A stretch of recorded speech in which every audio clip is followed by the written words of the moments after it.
E aí, pessoal, beleza? Bom, hoje eu tenho a honra de receber aqui no canal o José Maria Eimael. Ele foi deputado constituinte em 1988 e é responsável por essa Constituição aí que nós temos. Ele também é formado em filosofia, em direito, é empresário e é um político, né? E fundou a Democracia Cristã. E é exatamente sobre isso, deputado, que eu gostaria de conversar com o senhor um pouco. O que é exatamente a democracia cristã? Bom, vamos falar um pouquinho de história? Vamos? A democracia cristã, como filosofia, como ideia, como princípio, já existia na Europa desde o século XIX. A ideia de construir sociedades livres, justas e solidárias. E essa ideia se transforma em partido político pela primeira vez na história no início da Segunda Grande Guerra Mundial, em 1942, quando o estadista italiano Alcide De Gasperi funda o PDC, Partido Democrata. E essa ideia caminha na Europa e em 1945 chega na Alemanha, quando o estadista alemão Konrad Adenauer funda a CDU, União Democrata Cristã. A inspiração na Itália veio da área católica. A inspiração na Alemanha veio da área luterana. Então, uma coisa importante para assinalar é o seguinte: a democracia cristã não é um partido religioso. Nós temos católicos, eu sou católico, nós temos evangélicos, nós temos espíritas, nós temos democratas cristãos que praticam outras religiões. O que nos une, o que nos reúne, são os valores do cristianismo. Em 1945, no mesmo ano que a democracia cristã era fundada como partido político na Alemanha, estava na Europa um grupo de brasileiros, liderado por um jovem professor da Faculdade de Direito do Largo São Francisco, Cesarino Júnior. E esse grupo se encanta pela proposta de construir sociedades livres, justas e solidárias. E no dia 9 de julho de 1945, nas escadarias do Teatro Municipal, no centro de São Paulo, fundam também aqui no Brasil o PDC, Partido Democrata, que logo cresce. Em 47, o Jânio Quadros fica como suplente de vereador e assume o mandato em 48. Depois se elege deputado estadual e, em 53, se elege pela democracia cristã prefeito de São Paulo. Em 1950, André Franco Montoro entra na democracia cristã, se elegendo vereador em São Paulo. Depois se elege deputado estadual e, mais tarde, 2 vezes deputado federal. Eu ingresso na democracia cristã em 1962. Hoje eu tenho 61 anos de democracia cristã. O ano que vem serão já mais tempo. Qual é amigo? De onde eu sou? Né? Sou de Porto Alegre, no Rio Grande do Sul. Né? E, família, naquele tempo se chamava remediada, ou seja, uma classe média um pouquinho menos média. Sou mais velho de 7 filhos, uma família de sete filhos, eu sou mais velho. E o meu pai me conseguiu uma bolsa de estudos na prefeitura de Porto Alegre. Com essa bolsa de estudos eu fiz ginásio, fiz colégio, fiz 2 faculdades na PUC, Filosofia e Direito, me formei em primeira turma, em primeiro lugar na minha turma de Direito. Naquele tempo havia um prêmio concedido para o primeiro lugar das turmas de Direito, né? Quando por ocasião da formatura. Essa lei era do Paulo Brossard, e eu tive a honra de receber das mãos do Paulo Brossard. Então, era uma bolsa de estudos também no exterior, né? Interessante.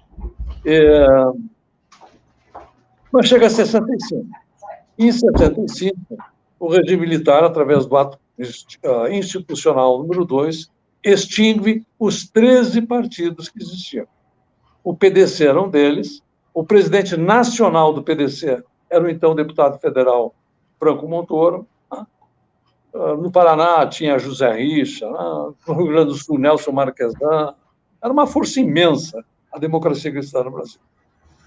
E depois disso, com a criação do bipartidarismo, Arena e MDB, a democracia cristã fica fora do Brasil durante 20 anos.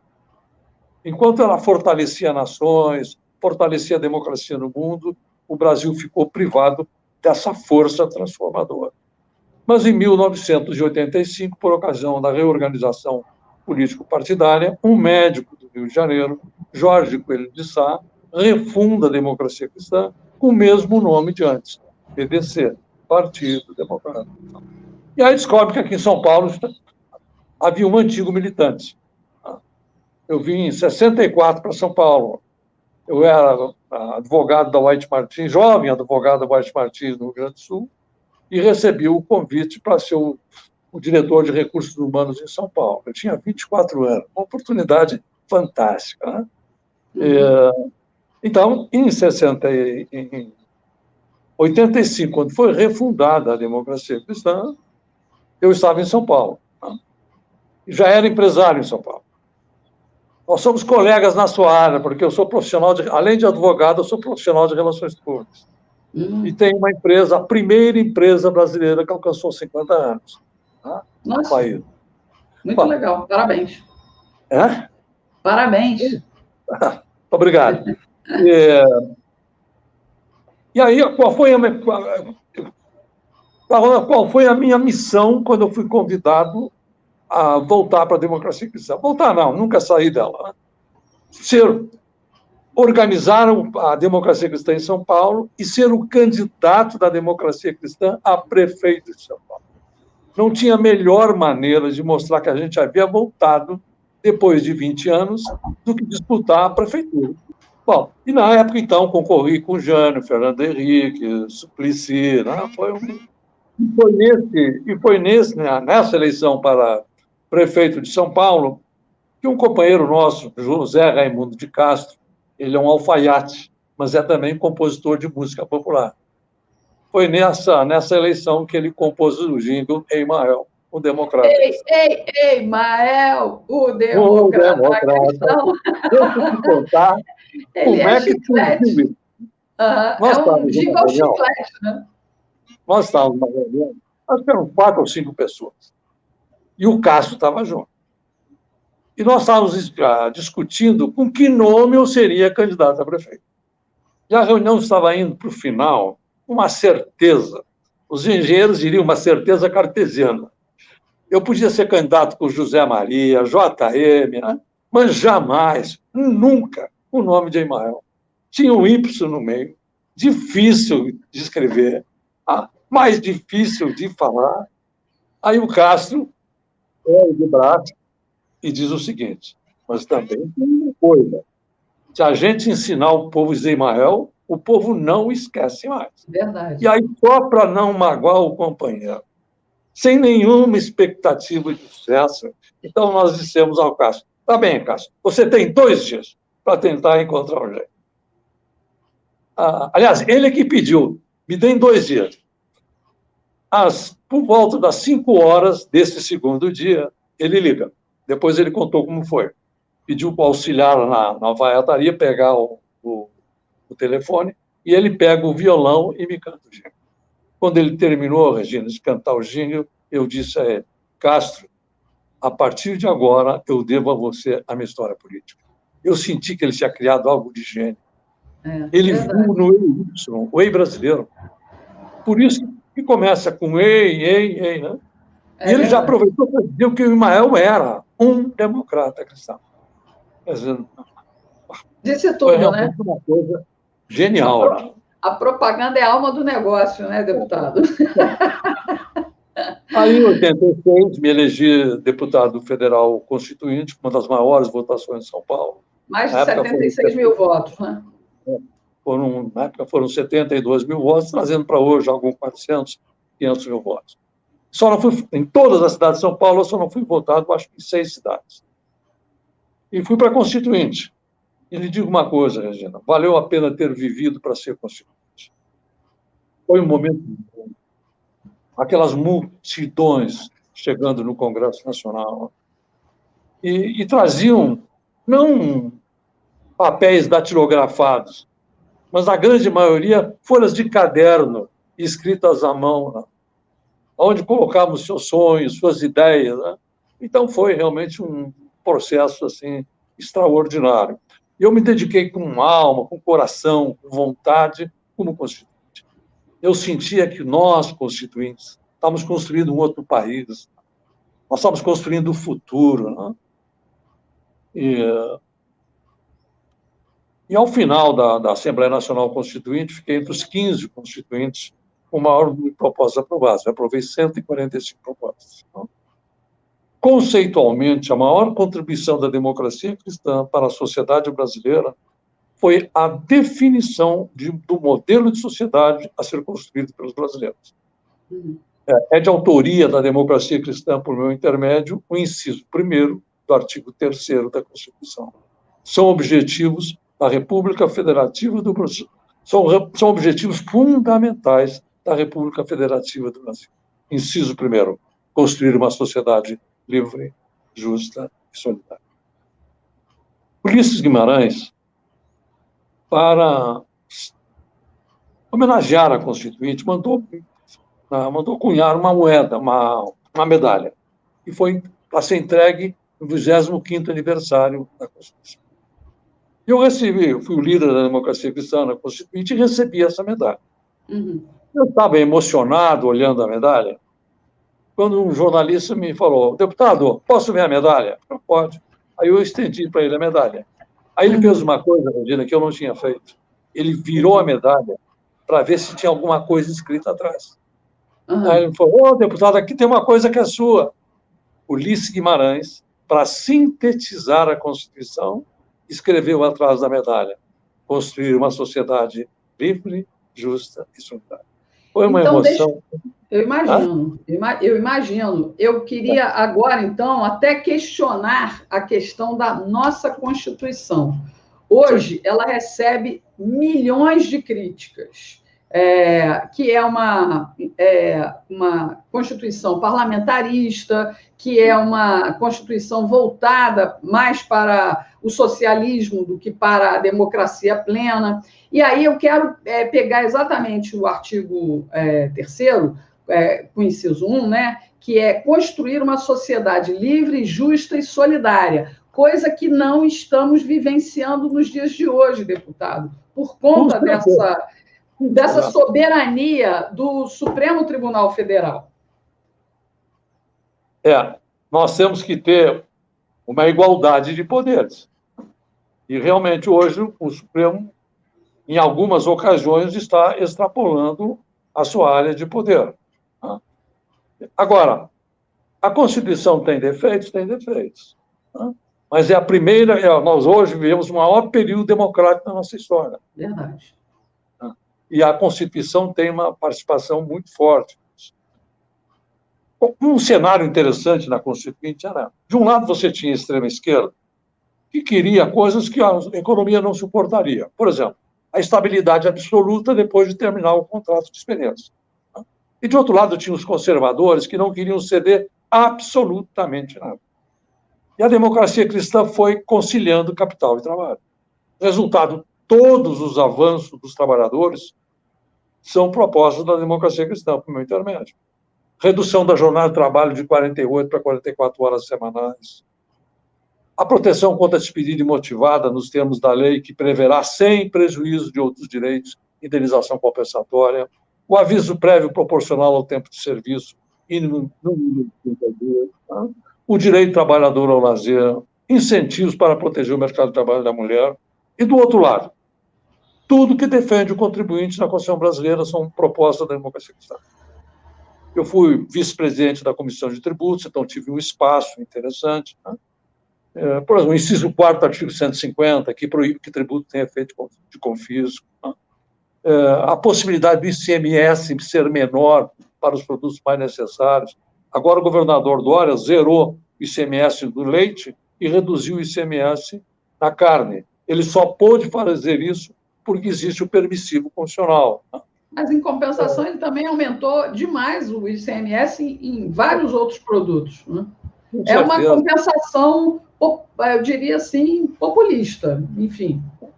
Na área dos pequenos produtores rurais, por exemplo, e são milhões no Brasil, colocamos todo pequeno produtor rural que trabalha a terra sozinho com a família, ele não paga imposto sobre a terra, é democracia cristã. O turismo no mundo inteiro é a maior força em termos de desenvolvimento econômico e social. É a democracia cristã que colocou o turismo na Constituição, o artigo 180. A União, os Estados e municípios promoverão e incentivarão o turismo como fator de desenvolvimento econômico e social. Eu lhe falei antes que eu estudei com Bolsa de Estudos. Lá na Constituinte eu contei a minha história. E propus, defendi e aprovei a possibilidade de recursos públicos para a Bolsa de Estudos. Hoje são centenas de milhares de crianças com Bolsa de Estudos no Fundamental, centenas de milhares de crianças, de jovens com Bolsa de Estudos no ensino médio. Isso é a democracia cristã. É uma sociedade, procurando uma sociedade mais justa dentro até da sociedade liberal. Isso é fundamental. É bom que o Brasil conheça um pouco mais a democracia cristã. O que falta ao seu partido para abarcar mais a sociedade brasileira? Um projeto que... Eu parei na história, não te contei uma parte, é importante que eu conte. Bom, fique à vontade. Houve a Constituinte, a democracia cristã teve uma participação fundamental na Constituinte. Mas isso foi em 86. Em 93, só 8 anos depois da refundação, houve uma decisão profundamente equivocada da direção nacional, que promoveu a fusão do PDC com o PDS. Eu li. Eu estava no meu segundo mandato.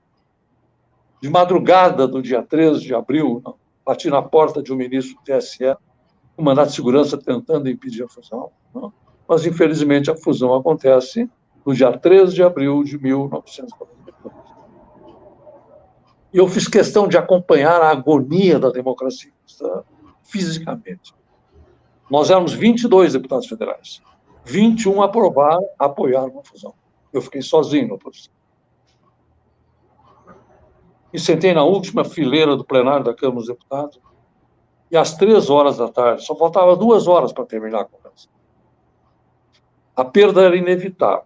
Eu fui tomado com uma sensação, uma depressão, uma tristeza tão grande, que num pedaço de papel, Regina, eu escrevi o seguinte. Nesse pedacinho de papel eu escrevi: são 15 horas do dia 13 de abril de 1993. E o velo solitário, a triste e também solitária agonia da democracia cristã.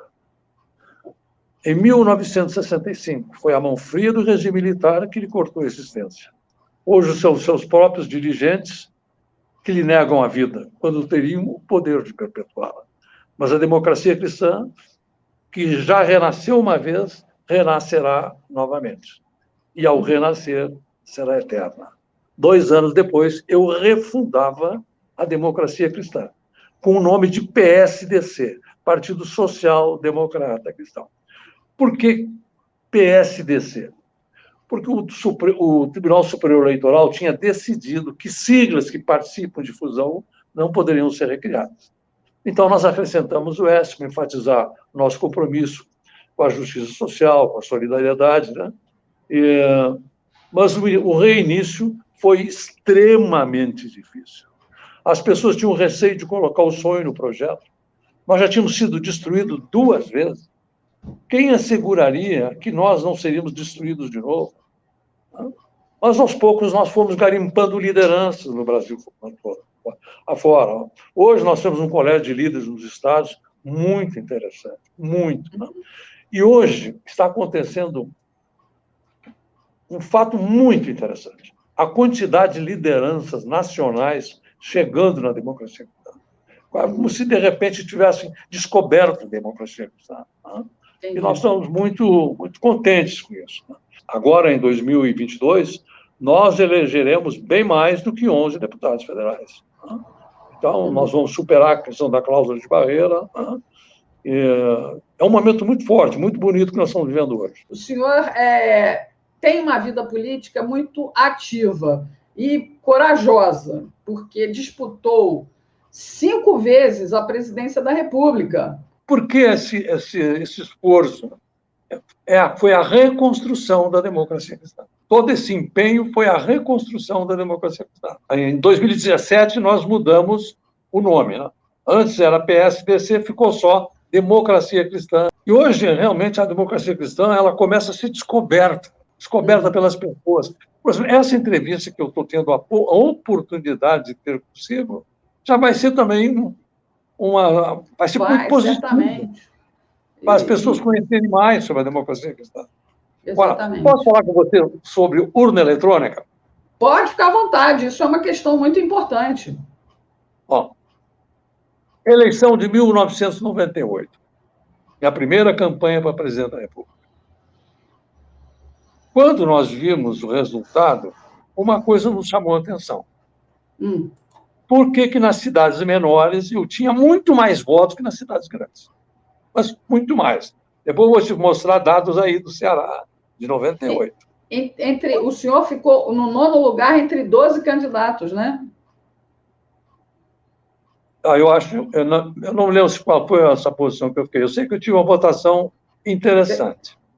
Mas nós notamos uma coisa. Por que nas cidades maiores, a partir de uns 45 mil eleitores, 40 mil eleitores, a minha quantidade de votos caía. Mas caía assim, ó, de uma forma imensa. Mais tarde, a gente ficou sabendo que a urna eletrônica, em 1998, foi aplicado em 539 cidades, né? 535 cidades, de 40.500 para cima. Com algumas exceções, como o Cruzeiro do Sul, no Acre, que não tinha 40 mil, mas teve urna eletrônica. E 3 ou 4 estados, todas as urnas foram eletrônicas. Foi o Rio de Janeiro, foi o Distrito Federal, foi Alagoas, eu acho que Roraima.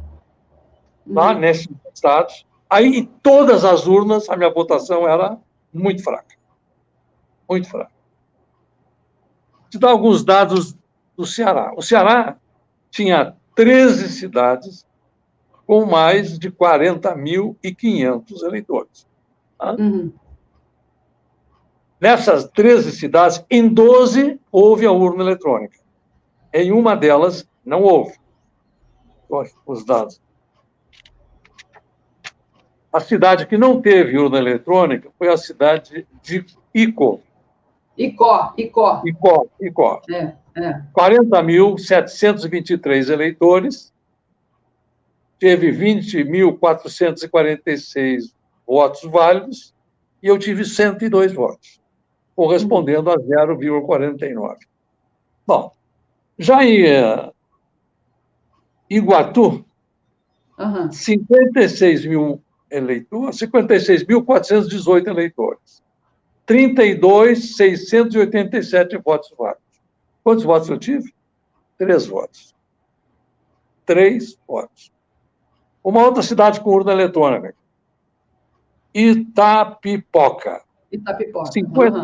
54 mil eleitores, 32.366 votos válidos. 10 eleitores. Fraude? A nossa suspeita é fraude. Entendi. Porque não é só numa, é em torno, é nas 12 urnas eletrônicas. Nas 12. Tá? Aqui, por exemplo, Maranguape. Maranguape. 50 mil eleitores, 35 mil votos válidos, 7 votos. Vamos pegar uma outra cidade, né? Penor.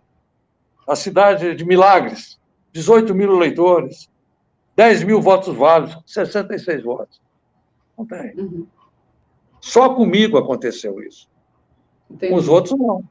Entendi. 98. O senhor é favorável à urna eletrônica com voto impresso auditável? Com certeza. O Brasil é a única nação no mundo com urna eletrônica sem possibilidade da conferência. Não tem. É o único país no mundo. E o que acontece com meus eleitores? Em 2002, nós cometemos um erro, eu não fui candidato a presidente. Mas em 2006 eu fui. E aí o que acontece com os meus eleitores? Eles morrem ou mudam de cidade. Lá em 98, lá no Rio Grande do Sul, em Dom Pedrito, 20 mil votos, eu acho que eu tive 124 mil votos, ou 150 mil votos. Em 2006 foram 2 votos. Depois dali para frente, os meus eleitores morrem, eles desaparecem. Eles não existem mais. É um negócio brutal. Então, nós pegamos no passado, fazer um pedido para o TSE, quais eram as cidades onde teve urna eletrônica. E nós recebemos a informação que eles não haviam localizado. Mas depois nós conseguimos a relação das cidades. Hoje nós sabemos todas as cidades onde foi aplicada a urna eletrônica em 98. Então, isso dá uma sensação de desânimo muito grande, porque não ter conferência da votação não existe. Não existe.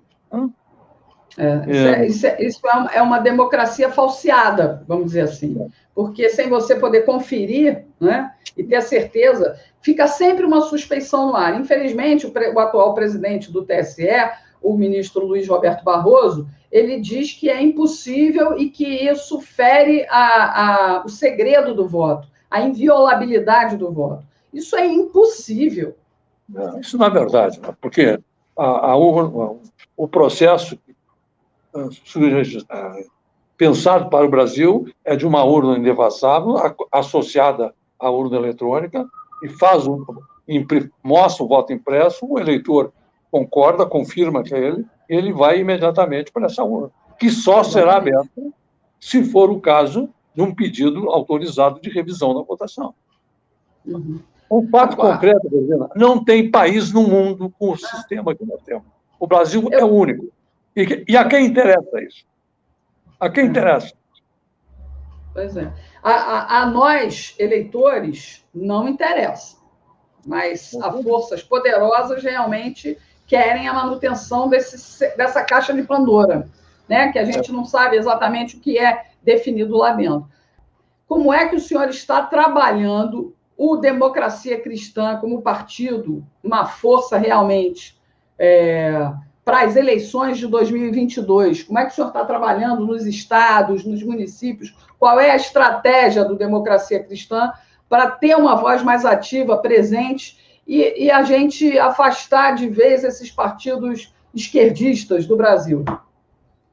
A estratégia nossa hoje no país inteiro é chapa completa para deputados federais, deputados estaduais, senadores, e vamos disputar a presidência da República. Eu serei pela 6ª vez candidato a presidente. Só que agora nós teremos uma outra estrutura que nós nunca tivemos. Com as pessoas que estão chegando agora, com as forças que estão chegando na democracia cristã, será em princípios, a mesma democracia cristã, mas em força política muito mais forte. Então, como é que o senhor vislumbra o Brasil de 2022 para frente? O que eu sinto é que está nascendo um outro Brasil. É um outro país que está nascendo. Pessoas que querem agora serem sujeitos do processo e não objeto deles. Pessoas que nunca participaram da vida política, chegando. Sabe? Eu quero fazer parte. Eu não quero só ser espectador. Eu não quero mais ser objeto. Eu quero ser sujeito do processo. Eu quero fazer parte da transformação. Então, isso é uma coisa que realmente nos dá muito alento. E outro detalhe muito importante é a participação da mulher na democracia cristã. 44% dos nossos filiados são mulheres, que é um nível muito expressivo. Muito alto, é verdade. Por exemplo, mulher normalmente não se interessa por política, né? Na área do combate à violência da mulher, a maior líder do país, que é a doutora Renata, foi titular da Delegacia da Mulher de Diadema, né? A maior conferencista brasileira sobre o tema é a doutora Renata. Ela é a presidente do nosso movimento nacional contra a violência à mulher. Né? E nós temos a nossa presidente nacional, a Marlene, lá em Roraima. Depois tem as vice-presidentes nacionais do Norte, Nordeste, Centro-Oeste, Sul-Sudeste, do DC Mulher. DC Mulher, juntamente com o DC Jovem, são as duas maiores forças da democracia cristã hoje. O senhor quer deixar aí, nesse nosso bate-papo, um convite para as pessoas se filiarem ou participarem do Democracia Cristã para a próxima eleição? Vou fazendo nesse momento. A você que está me ouvindo, né? Venha para a Democracia Cristã, para poder dizer, como eu posso dizer, sou um democrata cristão. Eu digo sempre que a gente não precisa de babás, a gente precisa de amadurecimento político, não é? A gente precisa participar, ter a consciência cidadã de que política define o nosso cotidiano. Muito obrigada pela sua entrevista. Deixa eu fazer um convite a você e para todos que estão nos ouvindo. No nosso site, democraciacristã.org.br, tem uma página de documentários. São vários documentários, mas 2 são fundamentais.